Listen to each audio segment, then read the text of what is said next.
పరిశుద్ధుడు మత్తయి రాసిన సువార్త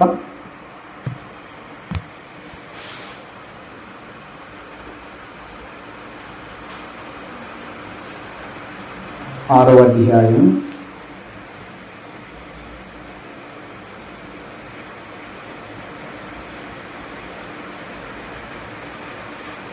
8-9 వచనములు మాత్రమే జ్ఞాపకం చేసుకోండి. మీరు మీ తండ్రిని అడగక మునిపే మీకు అక్కరగా ఉన్నవేమో ఆయనకు తెలియను. కాబట్టి మీరిలాగూ ప్రార్థన చేయండి. చాలా తల వంచుకున్నాం. వాక్యం కొరకు చిన్న ప్రార్థన.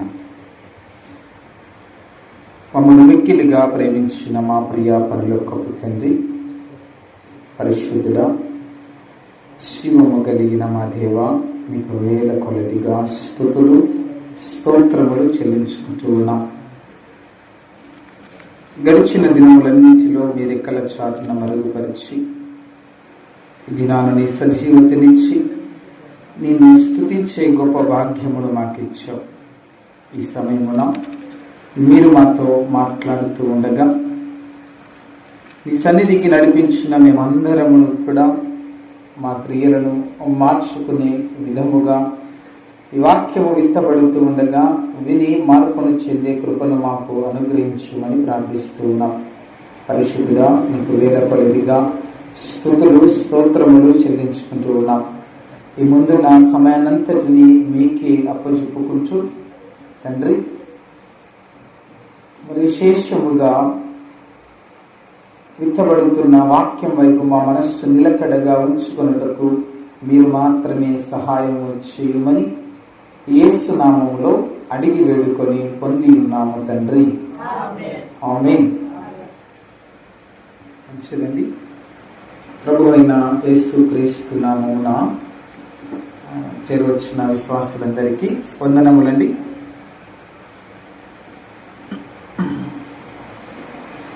చదవబడిన ఈ పరిశుద్ధ లేఖనములు మత్తయి సువార్త 6వ అధ్యాయములో దేవుని వాక్యము మనతో మాట్లాడుతూ ఉన్నమాట. 8వ వచనము, మీరు వారి వలె ఉండకుడి, మీరు మీ తండ్రిని అడుగక మునిపే మీకు అక్కరగానున్నవేవో ఆయనకు తెలియదు. కాబట్టి మీరిలాగూ ప్రార్థన చేయుడి. ప్రియులారా, చదవబడిన ఈ పరిశుద్ధ లేఖనము మనందరికీ తెలిసినటువంటి మాటని ప్రతిరోజు కూడా మనము చేస్తూ ఉన్న ప్రార్థనే. ఏమిటి ఆ ప్రార్థన అంటే, పరలోకమందున్న మా తండ్రి. ఈ పరలోక ప్రార్థన దేవునిని నమ్మిన విశ్వాసులకు, ఆ విశ్వాసులకు తెలియని ప్రార్థన కానీ కాదు. మరి ఈరోజు ఎందుకు ఈ మాటను జ్ఞాపకం చేస్తూ ఉన్నామంటే, మనం ప్రార్థన చేస్తూ ఉన్నాం, బాగానే ఉంది. అది ఎలా చేస్తున్నాం అనేది కూడా మనకు తెలియాలి, అంతే కదా. ఈ ప్రార్థనను మనము చేసే విధానాలు ఒకసారి ఆలోచన చేసుకుంటే, దేవుని యందు సంపూర్ణమైన విశ్వాసము కలిగిన వారు కనుపరిచే క్రియ, ఉదయం లేచిన వెంబడి ఇంటి నుంచి బయలుదేరుట సమయము, భోజనానికి ముందు, మరలా ఇంటికి చేర్చబడిన తర్వాత, దేవుని సన్నిధికి వచ్చే ముందు, దేవుని సన్నిధిలోనికి వచ్చిన తరువాత, దేవుని సన్నిధి నుంచి తిరిగి వెళ్ళుట ముందు. ఈ ప్రార్థన మనము చేసే సమయం. దేవుని వాక్యంలో కాకుండా మనము ఆచరణ ప్రకారముగా జరిగించే విధానాలు. పరిశుద్ధ లేఖనము ఈరోజు కొన్ని విషయాలు మనతో మాట్లాడుతుంది. ఎన్ని అంటే కేవలం ఒక 3 విషయాలు మాత్రమే. ఒకటి, ప్రార్థన ఎప్పుడు చేయాలి, ఎక్కడ చేయాలి, ఎలా చేయాలి. హల్లెలూయా, హల్లెలూయా. ఏమిటంట? ఎప్పుడు నీవు ప్రార్థన చేయాలి, ఎక్కడ చేయాలి, ఎలా చేయాలి. ఈ 3 విషయాలు కొన్ని నిమిషాలు మనము ధ్యానం చేసుకున్నాం. చాలామంది కొన్ని సంఘాలలో క్రమం ఉంటుంది, లేచి నిలువబెట్టి ఆరాధనను చేసేటువంటి సమయం. ఒక 20 లేదా 15 నిమిషాలు ఈ ఆరాధనకు కేటాయించుకుంటారు. చాలామంది చేసే పని ఏదైనా ఉన్నదా అంటే ఈ ఆరాధనలో నిలువబడి ఏడుస్తూ ఆరాధన చేస్తూ ఉంటారు. అర్థమవుతుందా? ఇటువంటి వారికి పరిశుద్ధ లేఖనం ఏమని జవాబిస్తుందంటే, నీకు ఆరాధన అంటే ఏందో తెలియదు, ప్రార్థన అంటే ఏమిటో తెలియదు. అసలు ఆరాధన అంటే ఏంది? ఇది మనకు కూడా తెలియాలి. ఆరాధన అంటే ఏంది? ఏమిటండి? దేవుని పరిశుద్ధ లేఖనాలలో కీర్తనకారుడు బహు చక్కగా సెలవిస్తూ ఉన్నాడు. ఆరాధన అనగానే ఆయన చేసిన ఆయన గొప్పతనాన్ని జ్ఞాపకం చేసుకోవడం అంతే తప్ప, నిలువబడి ఆరాధన చేస్తూ ఉన్నప్పుడు నీకు కలిగిన సమస్యలను తలుచుకుంటూ ఏడవడము ఇది ఆరాధన కాదు. దేవుని పరిశుద్ధ లేఖనం ఆరాధన అంటే, తండ్రి దేవా, ఈ దిన సజీవతను మాకిచ్చావు, ఇది మా ఎడల చేసిన ఒక గొప్ప క్రియ, నీకు స్తోత్రములో. ఇరుకులలో, ఇబ్బందులలో, అనుకూలమైన పరిస్థితులలో భక్తుల పట్ల మీరు కనుపరిచిన ఆ అసమాపక క్రియను బట్టి నీకు స్తోత్రములో. దేవుని నామమును గొప్ప చేసేదిగా చేసే పని ఆరాధన. మనం ఏం చేస్తాము? ఆరాధన అంటే లేచి నిలబడి 2 చేతులు పైకెత్తుతాం. మనకు కలిగి ఉన్న సమస్యలను తలుచుకుంటూ ఏడుస్తూ ఉంటాం. ఇది ఆరాధన కాదు. ఆరాధన చేయడం అంటే దేవుని గొప్పదానాన్ని తలుచుకుంటూ ఆయన నామమును మహిమపరచడం ఆరాధన. ఇక ప్రార్థన. ఈ ప్రార్థన గురించి మనం మాట్లాడుకుంటే దేవుని పరిశుద్ధ లేఖనములో ఒక మాట సెలవిస్తూ ఉంది. ఎప్పుడు చేయాలి అనే మాటను చూస్తే కీర్తనకారుడు 55వ అధ్యాయం, కీర్తన 55వ సంకీర్తన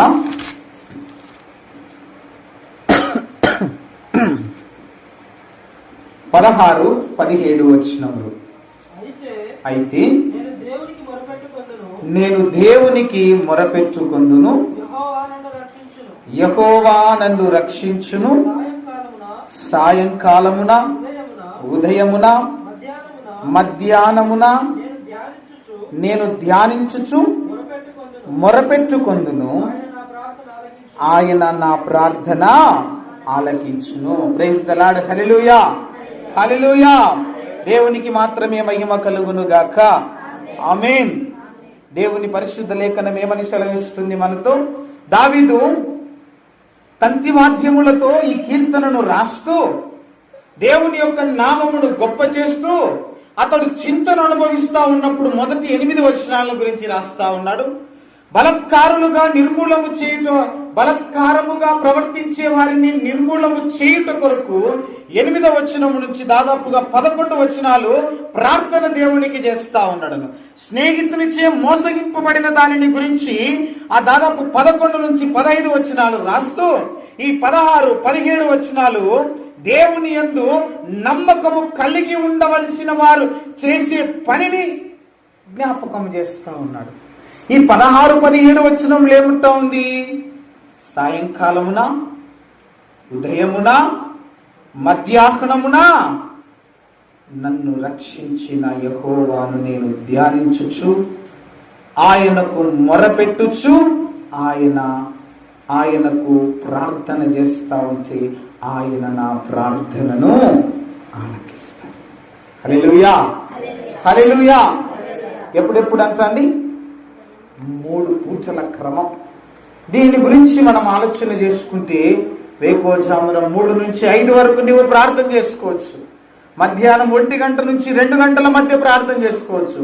సాయంకాలం అది నీ ఇష్టానుసారంగా సమయమును ఒక క్రమానురీతిగా పాటించుకోవచ్చు. ఇది కీర్తనకారుడు సెలవిస్తున్నటువంటి మాట. ఈ మాటను మనం జ్ఞాపకం చేసుకుంటే దానియేలు దగ్గరికి మనం వచ్చామనుకోండి, దినమునకు ఎన్ని మార్లు ప్రార్థన చేస్తున్నాడు? 3 సార్లు. ఎన్నిసార్లు అండి? 3 మార్లు ప్రార్థన చేసిన దానియేలును జ్ఞాపకం చేసుకున్నాం.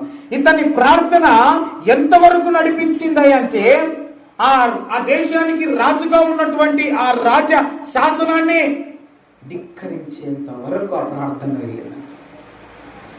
ఆ ప్రార్థన అతన్ని ఎంత ధైర్యపరిచిందంటే ఆ రాజ శాసనానికి ఏ విధంగా భయపడకుండా అందరికీ తెలిసిన విషయమే.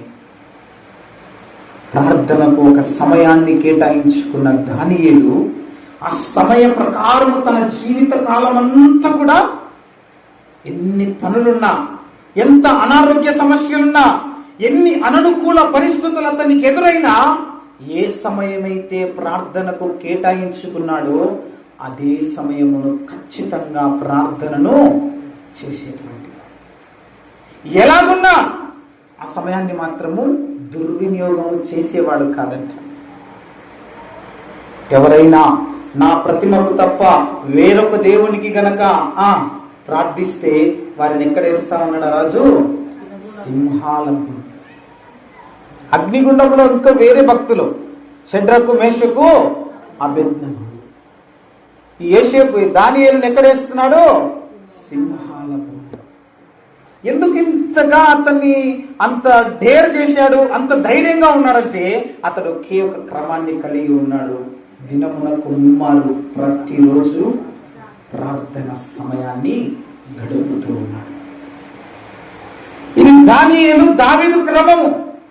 ఈ క్రమాన్ని మనము కలిగి ఉన్నామనుకో, సింహము లాంటి శోధనలు ఎన్ని వచ్చినా నీ అడుగు ఇటుపడదు అటుపడదు. స్థిరంగా నా దేవుడు నిన్ను నిలువబెట్టగలడు. హల్లెలూయా, హల్లెలూయా. దేవునికి మాత్రమే మహిమ కలుగును గాక. ఈ క్రియలు ఆ భక్తులలో దేవుడు చూశాడు. మన క్రియలు చూసి దేవుడు ఏమంటున్నాడు తెలుసా? మత్తయి సువార్తలు అంటా ఉన్నాడు, అయ్యా ఒక్క గడియను మీరు ఏమంటున్నాడండి? ఒక్క గడియ. పరిశుద్ధ లేఖనములో, పాత నిబంధన గ్రంథములో దేవుడు మనకిచ్చిన వాటిలో 10వ భాగము దేవునికి ఇచ్చుట మన కృతజ్ఞత అని రాయబడింది. దేవుడు ఈ 24 గంటల ఆయుష్ను, సమయాన్ని నీకు ఇస్తే 2.5 గంట దేవునికి నీవు చెల్లించే కృతజ్ఞత. ఈ కృతజ్ఞత మనలో లేదు గనకనే ప్రభువైన యేసుక్రీస్తు ఏమంటా ఉన్నాడు?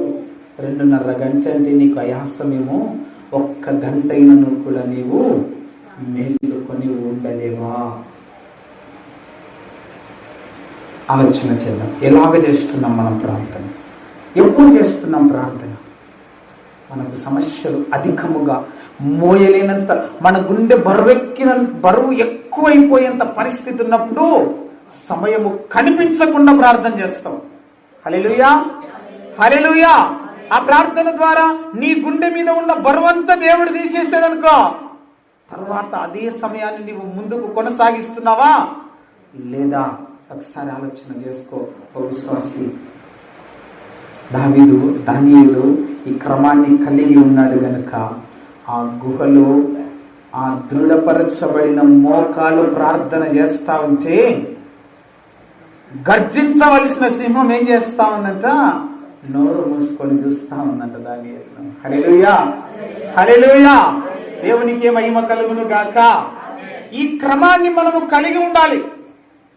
ఒక సమయాన్ని, ఒక దేవుడు సెలవిచ్చిన ప్రకారము ఒక ప్రాంతాన్ని నువ్వు ఎన్నుకొని క్రమాన్ని కలిగి ఉంటే భక్తులు ఏ విధంగా విజయాన్ని అనుభవించారో, శ్రమలు వచ్చిన అధికమైన విజయంతో కూడిన అనుభవాన్ని దేవుడు కూడా నిన్ను నింపుతాడు కదా. మనం అనుకుంటాం, చాలా మంది అనుకుంటా ఉంటాం, దేవుణ్ణి నమ్ముకున్నటువంటి వారు పైకి బాగా ఉంటారేమో కానీ ఆత్మ సంబంధమైన శ్రమలు ఎక్కువగా ఎదురయ్యేది వారికి.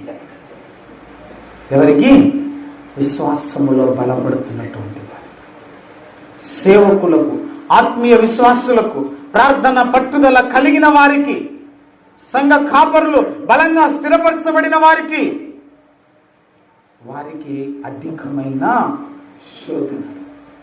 ఇంతకు ముందు జ్ఞాపకం చేశాను, మరలా నేను జ్ఞాపకం చేస్తా ఉన్నాను.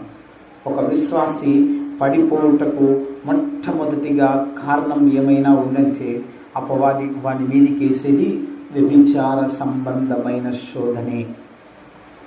ఆ విశ్వాసి అనుకుంటాడు, ఆ శోధనకు లొంగాడనుకో, అయ్యో ఇన్ని దినాలు నేను ప్రార్థన చేశాను కదా, ఈ ఒక్క ఆలోచన ద్వారా నా ఆత్మీయ జీవితం పడిపోయింది, ఇక నా దేవుడు నన్ను క్షమిస్తాడో, ఈ విధంగా వాడు ఆలోచన చేశాడనుకో, ఇక ప్రార్థన చేయడానికి వానికి ఆలోచన రాదు.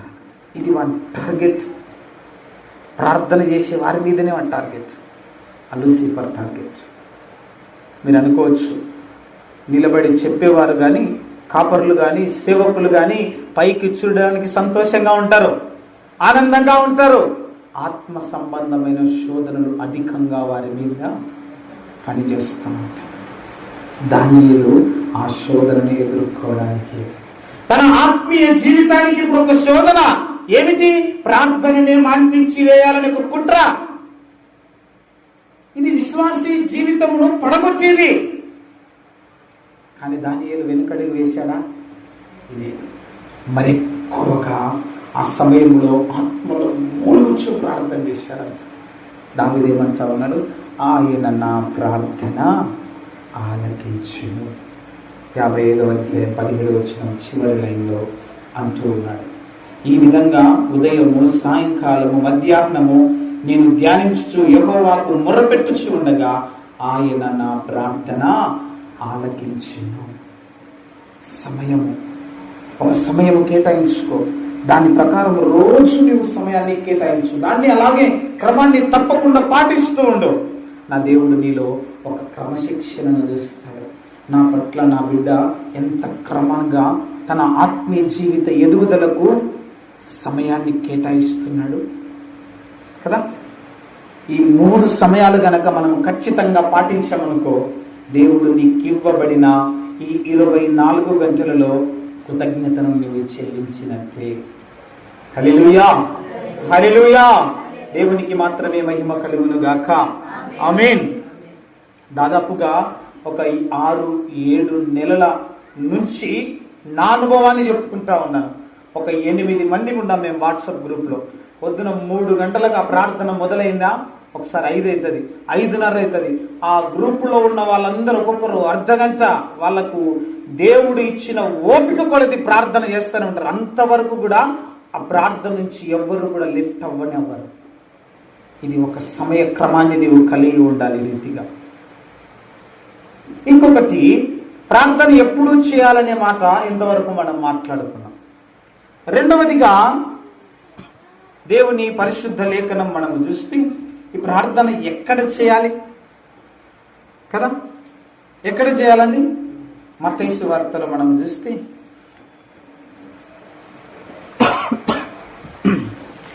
6వ అధ్యాయం మనందరికీ తెలిసిన వచనమే. ఏమంటే మనస్ఫూర్తిగా మనం చదవమంతే కదా, మనస్సు పెట్టి మనము చదవం. ఎక్కడ చదువుతామంటే 100 కలిస్తే ఏమొస్తుంది? 200. దీనిలో మీద మన మనసు ఎక్కువ ఉంటుంది. హల్లెలూయా, హల్లెలూయా. ఏమంటారండి? నిజమా కదా? నిజమేనా? నిజాన్ని నిర్భయంగా ఒప్పుకోవడం కూడా దేవుని పిల్లలకు తగిన లక్షణం. అది ఏమంటారు? అది వాస్తవం. మత్తయి సువార్త 6వ అధ్యాయము 6వ వచనము. నీవు ప్రార్థన చేయనప్పుడు నీ గదిలోనికి వెళ్ళి తలుపు వేసి రహస్యమందున నీ తండ్రికి ప్రార్థన చేయుము. అప్పుడు రహస్యమందు చూచు నీ తండ్రి నీకు ప్రతిఫలం ఇచ్చును. Praise the Lord. Hallelujah, hallelujah. దేవునికి మాత్రమే మహిమ కలుగును గాక. ఎక్కడ ప్రార్థన చేయాలంట? ఎక్కడండి? ఎవ్వరికి కనిపించని ప్రాంతంలో. ఎవరికి కనిపించే విధంగా? తండ్రికి కనిపించే విధంగా. నేను ప్రార్థన చేస్తున్నాను, అందరూ కూడా నన్ను చూడాలి. ఏమిటి? అందరూ ఏంటి ఇంత ఏడుస్తుంది కదా, ఎంత బాధనో. అంతేకాదు, ఈమెలాగా ఈయనలాగా ప్రార్థించేవారు ఎవరు? నీ ప్రార్థనని ఎవరు మెచ్చుకోవాలి? తండ్రి మెచ్చుకునేదిగా ఉండాలి. నీ పక్క వారు మెచ్చుకున్నా దానికి ప్రతిఫలం నీకు రాని. ఆ ప్రార్థన ఏ ప్రార్థన? వేశ్యధారణతో కూడిన ప్రార్థన. అక్కడ కింది వచనాల్లో 8వ వచనంలో మొట్టమొదటిగా అదే అంటా ఉన్నారు, మీరు వారి వలె ఉండకుడి. అంటే వేశ్యధారుల వలె నీ ప్రార్థనతో.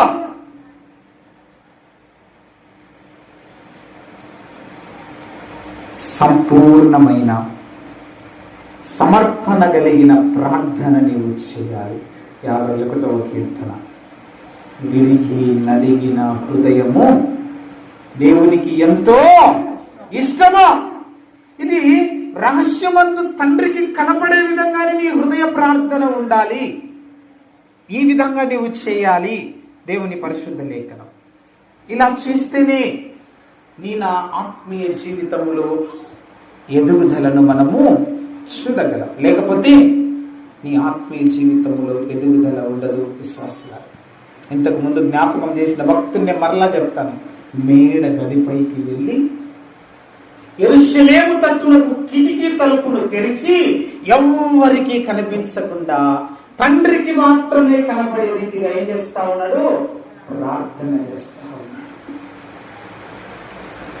ఈ విధానము నీలో కనపడితేనే ఇంతకు ముందు చెప్పిన రీతిగా క్రైస్తవుడవు, లేకపోతే వేశ్యధారి. దేవుని వాక్యం బాగు చక్కగా సెలవిస్తా ఉంది. వేశ్యధారులు దేవుని రాజ్యమును స్వతంత్రించుకొనరు. 2వ దినవృత్తాంతముల గ్రంథం 7వ అధ్యాయం 14వ వచనం. అక్కడ ఒక మాట, నా పేరు పెట్టబడిన నా జనులు తమ్ము తాము తగ్గించుకొని ప్రార్థన చేసి నన్ను వెదకి తమ చెడు మార్గమును విడిచిన ఎడల ఆకాశము నుండి నేను వారి ప్రార్థనను విని వారి పాపమును క్షమించి వారి దేశమును, praise the Lord, hallelujah hallelujah, దేవునికి మాత్రమే మహిమ కలుగును గాక. 15వ వచనము, ఈ స్థలమందు చేయబడు ప్రార్థన మీద నా కను దృష్టి నిలుచును, నా చెవులు దానిని. ఎంత చక్కని మాట. రహస్యమందు నీ గదిలోనికి వెళ్ళి నీవు ప్రార్థన క్రమాన్ని నీవు కలిగి ఉంటే ఆ స్థలమునందు ఎవరి దృష్టి ఉంచబడుతుంది? దేవుని దృష్టి ఉంచబడుతా ఉంది. ఈ గొప్ప భాగ్యమును నీవు పొందుకోలేకపోతున్నావంటే అది తండ్రికి ఇష్టమైన ప్రార్థన క్రమము కానీ కాదు. విశ్వాసులారా, విందాం. ఈ దినవృత్తాంత గ్రంథములో సొలొమోను గారికి దేవుడి ప్రత్యక్షముగా ఈ మాటను సెలవిస్తూ 12వ వచనం నుంచి దాదాపుగా 22వ వచనము వరకు పశ్చాత్తాపముతో దేవుని సన్నిధిని మోకరించి ప్రార్థించిన ఎడల, రహస్యముగా నీవు ప్రార్థించిన ఎడల, తగ్గింపును కలిగి నీవు ప్రార్థించిన ఎడల, ఇతరులను క్షమించి హృదయాన్ని కలిగి నీవు ప్రార్థించిన ఎడల, దేవుని వాక్యం బాగు చక్కగా సెలవిస్తూ ఉన్నాడు. ఆ స్థలమునందు, ఆ ప్రార్థన యందు ఆయన కను దృష్టి, ఆయన చెవులు ఎప్పుడు కూడా సిద్ధముగా ఉంటాయి. ఈ విధంగా చేస్తున్నామా? ఈ క్రమము మనలో లేకపోతే తండ్రికి ఇష్టమైన ప్రార్థన జీవితము మనలో కూడా ఉండదు. అందుకే మొట్టమొదటిగానే సెలవిస్తా ఉంది దేవుని వాక్యం, మీరు వారి వలె ఉండకుడి. లోకానుసారంగా నీ ప్రార్థన క్రమాన్ని కలిగి ఉండవద్దు. ప్రార్థన అంటే ఏమిటి, ఆరాధన అంటే ఏమిటి, దీని వ్యత్యాసమును తెలుసుకొని నీవు ప్రార్థించు. ఆరాధన చేసేటప్పుడు ఈ సమయంలో నీ వేదనలను, నీ దుఃఖాలను తలుచుకుంటూ ఏడిస్తే అది ఆరాధన కాదు. ప్రార్థన చేయవలసిన సమయంలోనే నీవు ప్రార్థన చేయాలి. ఆ ప్రార్థన ఈ లోకంలో ఉన్న మనుషులకు వారు నిన్ను మెచ్చుకునే విధంగా కాదు. రహస్యమందు చూస్తున్న నీ దేవుని కని దృష్టి ఆ ప్రార్థన స్థలము మీద ఉండులాగున, రహస్యమందు చూస్తున్న ఆ దేవుని చెవులు నీ ప్రార్థనకు ఆలకించులాగున నీ ప్రార్థన క్రమాన్ని నీవు కలిగి ఉండాలి. హల్లెలూయా, హల్లెలూయా. దేవునికి మాత్రమే మహిమ కలుగును గాక. ఆమేన్. మొట్టమొదటిగా ప్రార్థన ఎప్పుడు చేయాలి, రెండవదిగా ప్రార్థన ఎలా చేయాలి, ఎక్కడ చేయాలి, మూడవదిగా మనము చూసుకుంటే ఈ ప్రార్థన ఎలా చేయాలి. లూకా సువార్త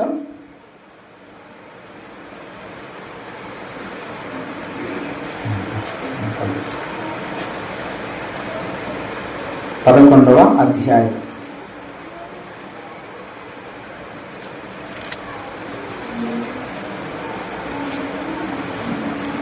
2వ వచనం నుంచి 4వ వచనం.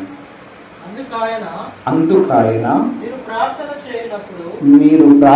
చేయనప్పుడు తండ్రి నీ నామము పరిశుద్ధపరచబడును గాక, మీ రాజ్యము వచ్చును గాక, మాకు కావలసిన అనుదిన ఆహారము దినదినము మాకు దయచేయుము, మేము మాకిచ్చి ఉన్న ప్రతి వానిని క్షమించుచున్నాము గనుక మా పాపములను క్షమించుము, మమ్మల్ని శోధనలోనికి తేకుము అని పలుకుడని వారితో చెప్పారు. ఈ ప్రార్థన ఎవరికైనా తెలియదండి? తెలుసు కదా. ఇందులో 3వ 4వ వచనంలో ఒక మాట రాయబడింది. ఈ ప్రార్థన తెలిసిన వారు ఆ పని ఎంతమంది చేస్తున్నారో చదివిన తర్వాత చేయొద్దండి. ప్రతి వానిని క్షమించుచున్నాము. ఎంతమంది మీ ఈ క్రమాన్ని కలిగి ఉన్నా క్షమిస్తున్నామా? ఇంతవరకు చెప్పినానది ఎవరు చూసే విధంగా ఉండాలి? దేవుడు చూస్తూ ఉన్నాడు. ఆయన కని దృష్టి ప్రతిదీ గమనిస్తూ ఉంటుంది.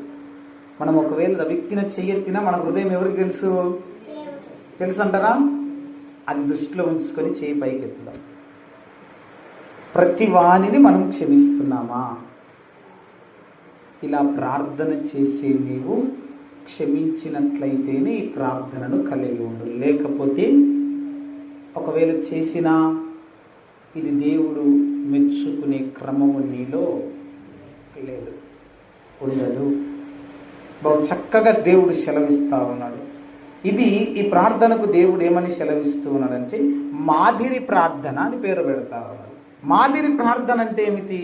ఇక్కడ నిలబడి ప్రార్థన చేస్తున్న సంఘకాపురంతా పాపకు ఒప్పుకోలు ప్రార్థన అయిపోయిన తర్వాత మనందరికి పలికించిన తర్వాత ఆయన నిలబడేమని చెప్తా ఉన్నాడు, పరలోకమందున్న మా తండ్రి. ఈ క్రమాన్ని కలిగి ఉన్నాడు ఆయన.